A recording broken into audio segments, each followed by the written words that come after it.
Hello,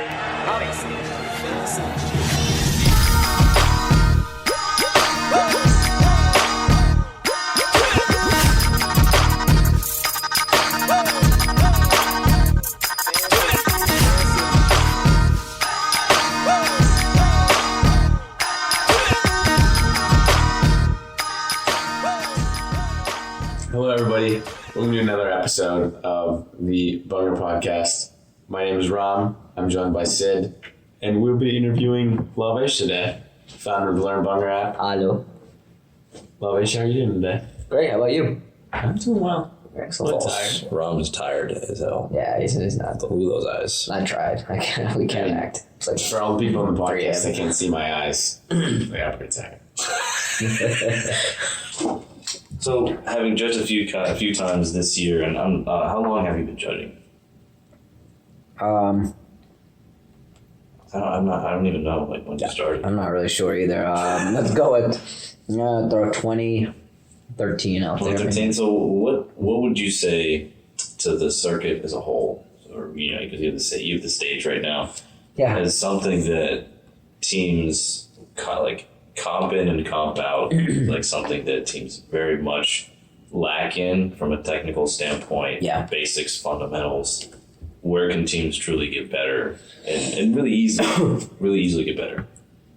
Yeah, I think that, man, your question led me to the answer I already wanted to get to. I said the biggest thing I've seen is I just don't see teams getting better at executing the actual step. I should say maybe performing the step. People think they're clean and that's good execution. But there just seems to be a big misconception with a lot of teams that just because you did the step and you did it clean means you did it well. But that's not true, right? There's a way to really maximize each and every step. And I think the idea is whether you did Bhangra at, for example, PAU has a different way of doing it than DAV, a slightly different way of doing a certain step than Khalsa College. But the bottom line is looking big, tall, powerful, having a good shoulder, chest shake is pretty common in all traditional folk elements of, let's not even call it traditional, it's called folk elements of Bhangra.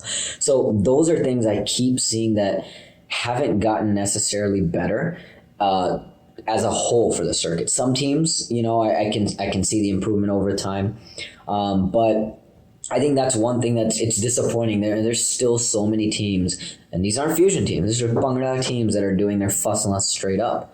And, the name of the step, right? It's corresponding with wheat, and the field of wheat is kind of what you're trying to emulate, swaying in the wind. So if you're doing your fuss and lust straight up, you're not really looking like, wheat swaying in the wind. So I still see even a simple thing, tamal, right? Many people have their knees back in tamal and their legs are in when you want to have the knee obtuse kind of a thing. So those are things I just feel I think teams forget when they do Bhangra that, oh yeah, I know the steps and now it's just choreography. But what about actually maximizing the execution of that step itself, performing that step? That's the underlying, in my opinion, that is the crux of when you're watching a Bhangra performance and you're judging it, right? Each and every step has its own life, its own story, its own way of executing it. And so if you don't maximize each and everything, to me, you're missing the foundation and really the essence of the Bhangra performance if you don't take those steps and really do what you can with them. So this is kind of off the cuff, but we have a guest with us, Priyanka. So Priyanka, you dance for UGA Talwar. UGA Talwar. I'm not sure. Tell us how you would consider you guys a newish team or something like that. So take this opportunity to ask Lavesh anything. Okay. No, don't be scared. What you got for me? My main concern is that, especially in the Southeast, what I've noticed in general is we lack in teams. We also lack in talent. It's very hard to bring about a new team every single year and try to incorporate style and technique and skill and everything in enough time to get into comps. Even if we do have teams in the Southeast, most of us do regional comps, in-state comps, nothing in the real Bhangra circuit. It's usually a Bali volley fusion competition, sure. and then they're just like kind of like yeah. So Right. my concern in that like department, I guess, is that like what should we do in those kind of situations? Like how do they grow?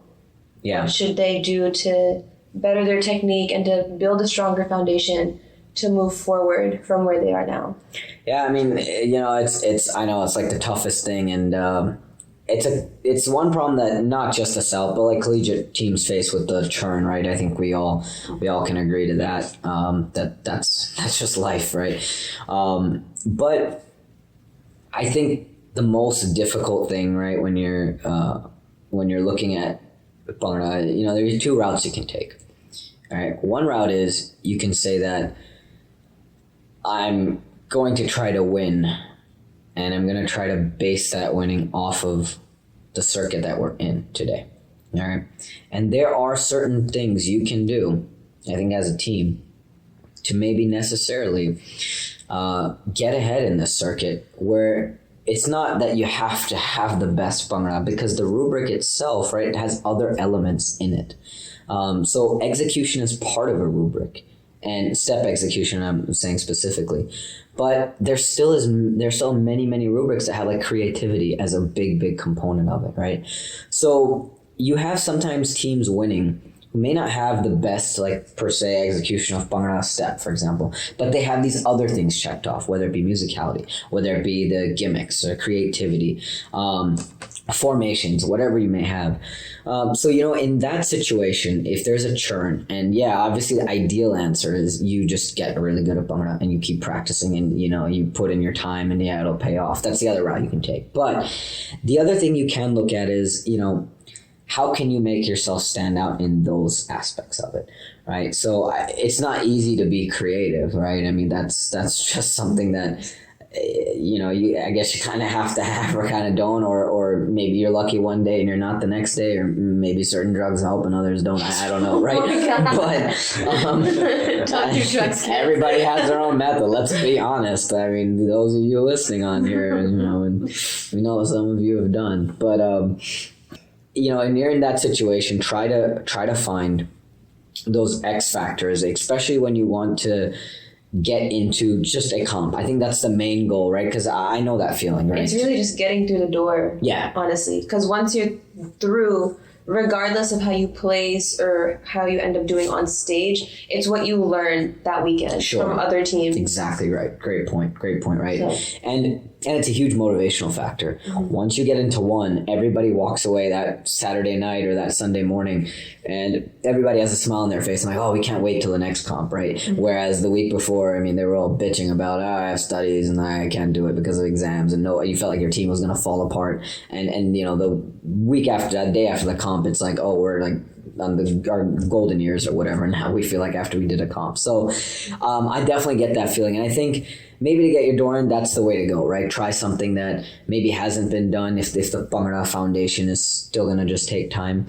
And whether it be through, like I mentioned, a creative type of step, creative formations, some type of gimmick that has to do with, you know, something that represents you guys. You know, stay true to you. You know, if you're UGA, you got the Bulldogs. I don't know. Maybe, you know, you guys are doing really good at football that year or something, and you're about to in the gate. Yeah, well, you know, I mean, you're an SEC team, so you know, maybe this is your year. You win it. You do something around that theme. You know, that's just something that's you, that represents your school, that represents something about, you know, something you can tie into. And that would reflect, I think, well in your performance if you tied your Bhangra to that, because it's something you can relate to. And hopefully that something like that gets you in the door. And then everybody's more motivated to learn Bhangra after that. And then your Bhangra naturally gets better. I know it's a tough battle, and there's no perfect answer to it, and there never will be. But that's just one thing I have seen a couple times. I've seen hints of that work. Right. An idea. And what are some ways that they could learn some skills, at least, like Bhangra wise? Rom just woke up. Morning sunshine. We'll go back to sleep with that note. I'm sorry, could you repeat the question? I was very distracted. No, what I was saying, what kind of resources do you think are out there, especially like with today's like day and age? I'm pretty sure it's easier to get access to that kind of stuff that they could use to like help develop higher level of skill? The biggest thing is, you know, you don't want to be having too many cooks in the kitchen, but a wide team organization structure. Because what happens is many times, especially with, I've seen with like smaller areas or smaller collegiate teams, you have one person who's the glue, holds the entire team together. They're the ones who are always doing the choreo, the mixes. I mean, they're the ones who are failing because they're trying to make Bhangra like, you know, their life. And the rest of the team is just showing up at practice and 3 people are late every practice kind of thing. And that's always, you know, I shouldn't say always, but it's pretty much a recipe for disaster because there's not longevity in that type of model. There's not shared motivation in that type of model.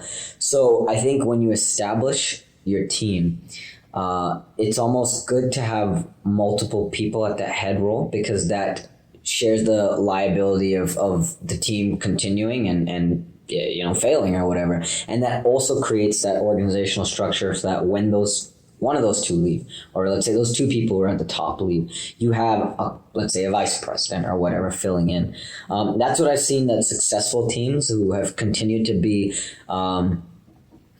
in the collegiate scene for some time, at least just from my perception, they seem to have a very good organizational structure. I think dividing roles and responsibility is very important and making sure that not one person is in charge of everything, no matter how good they are. And now a quick message from one of our sponsors.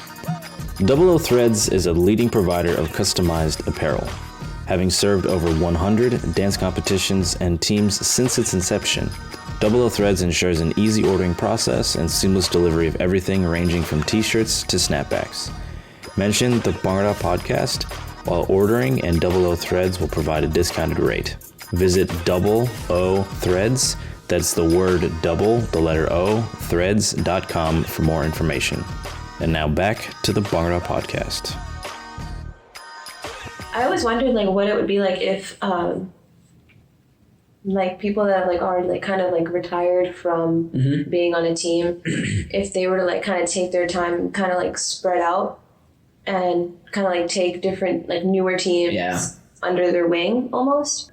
Yeah, I think that's a great idea. I mean, I think to your point, the only reason that doesn't, well, not the only reason, but I think one of the reasons that doesn't happen is there is like this serious fragmentation across the whole circuit. You know, and maybe if it's even part of the ego thing of being a Bhangra dancer, right? I mean, the dance itself is a very like proud kind of confident dance, right? In its very nature. So it's almost like, I got to do things my way with my team, and seeking out help doesn't come naturally to many, you know, teams and people. So I think the disjointed nature of, you know, once people retire, so to say, or move to a different area and they're done with Bhangra, quote unquote, you know, they're not known. It's to your point, you know, maybe there's some crazy great dancers in you know, the UG area and the Athens area that nobody knows about because they danced at some great team and they moved around a little bit and then they ended up there and they're like, I'm done with Bhangra, it's been a few years, and like, you know, they just kind of move on and there's no like kind of connection system. You know, that's one thing. And like I mentioned, I think the other thing is maybe the team, okay, I'm not saying of course that your team's like this, but as an example, maybe UJ is like, all right, I have to, you know, do things in our way. We have to prove that, you know, we're good. And so there's no attempt to go seek out, you know, some of those people. Those are just 2 things that I think that might be the reason based off some prior experiences that I've seen. Definitely not the only ones, but I think that you bring up is like a phenomenal point, because I think there's resources almost anywhere and everywhere at this point to pretty much help everybody. And I think, you know, if people, once people leave Bhangra, I know it's very hard to completely leave Bhangra. It's always a part of. There's always a way to like come back. It's a pretty open circuit. It is, right? And I think those dancers who retire, they probably would want to come back maybe in that capacity as a coaching rather than having to worry about dancing in every practice and kind of thing. So I mean, if you're like a retired dancer, like go find a team. I mean, it's a fair thing to consider because like Fusion has so many resources. You've got dance studios out there, you've got dance instructors literally in every state, every town that's like ready to teach you every level of Fusion. Great point.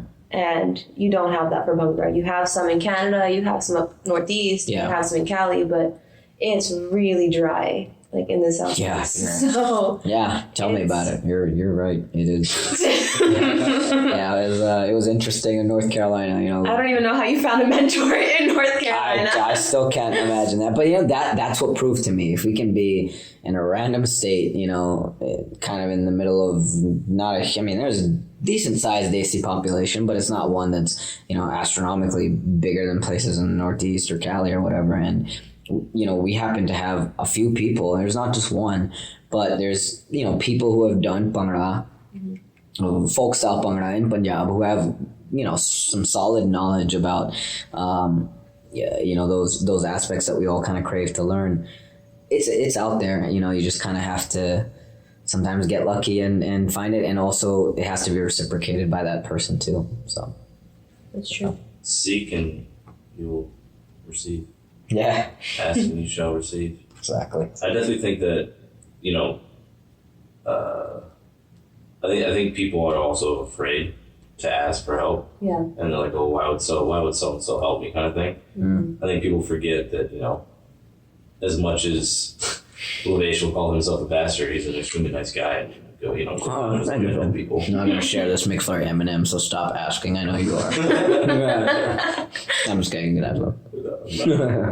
But you know what I mean? It's just like, people ask you, hey, Lavesh, can you help me out with this? They're just not going to say no. No, I love to. It comes down to like your love for the dance, and you would do it. But I just think that people are, there's just that, I don't know if they're afraid. I don't know if they're scared. I don't know if they just slap themselves out, or they're just like, yeah, it's not going to help me, or I don't know what it is, right? Mm-hmm. But then, call it shameless maybe. Some people would just straight up ask, Yep.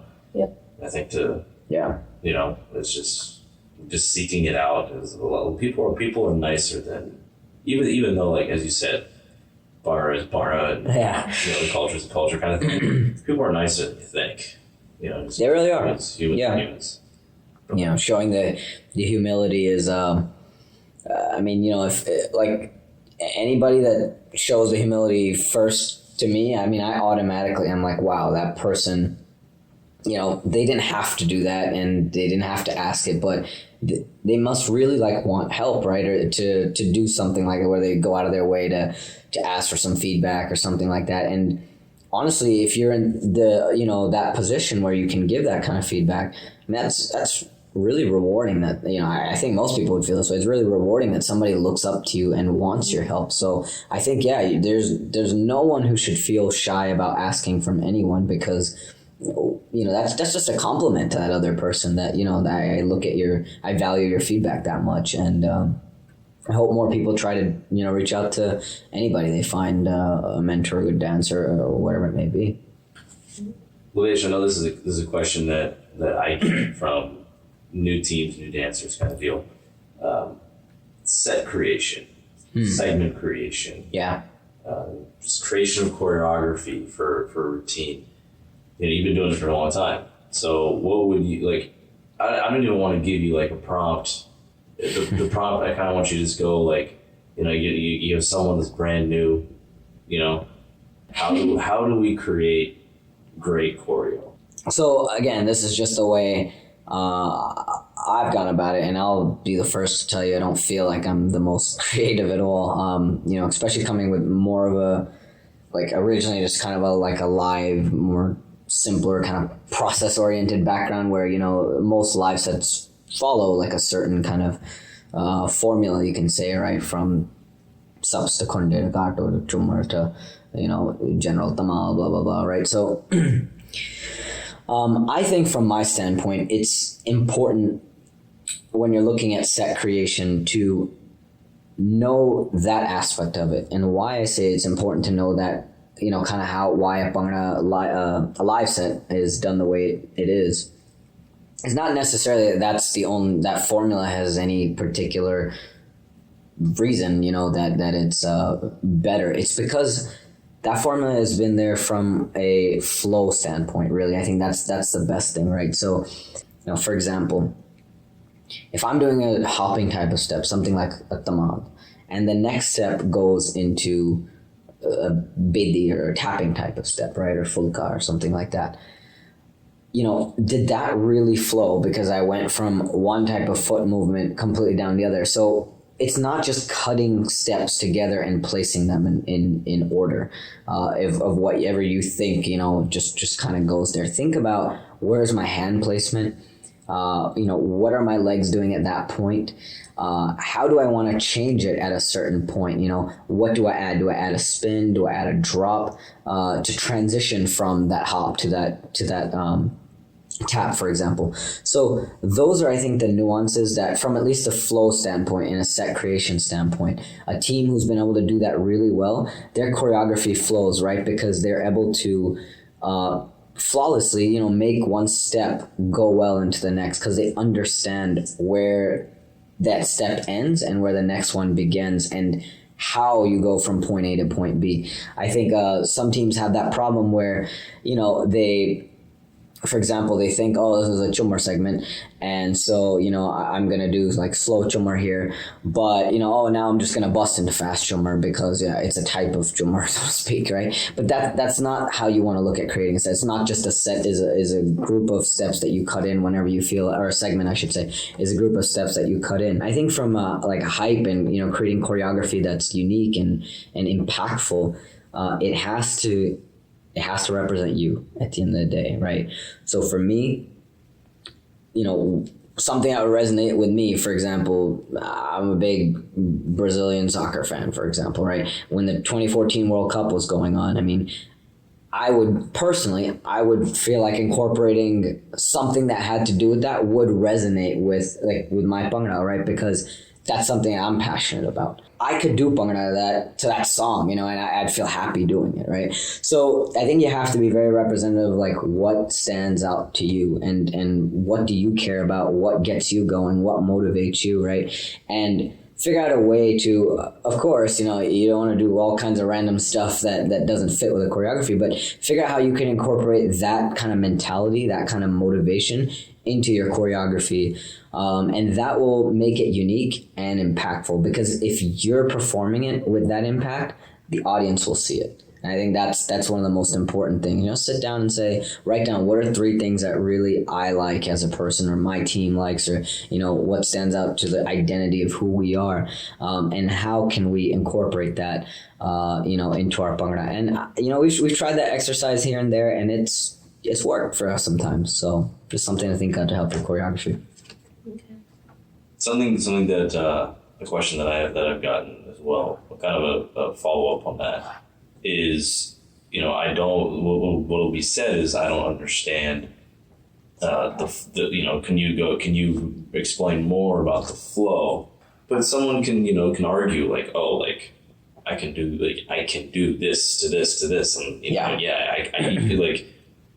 do it. How would you tell somebody, teach somebody how to be able to identify it? Absolutely, even deeper than that.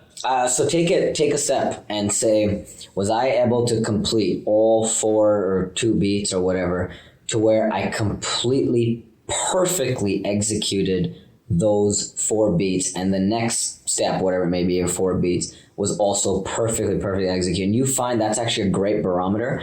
For example, right, if you did Punjab, a simple Punjab step, and you crossed over, when you're on that 3rd and your 4th beat, and you're bringing your leg up and over on that last 4th beat, and then you have to go into, let's say a fast song with a type of tamal, you're not going to complete that 4th beat perfectly. There's no way physically, because your body's not going to be able to go up, over, plant, and then bring up your left leg again quickly, enough for a hopping type step in tamal. So really look at those transitions in between steps and say, okay, was I really physically able to complete that step? And I think that's a good checklist, right? Whenever you're doing any kind of choreography creation from a flow standpoint, does that work? Because you'll find that naturally, right, you're always going to be able to easily go from a tap to a tap to a, and again, I'm not saying that's the only way you can do Bhangra, absolutely not. But you're going to find that things naturally work that allow you to complete those steps, before.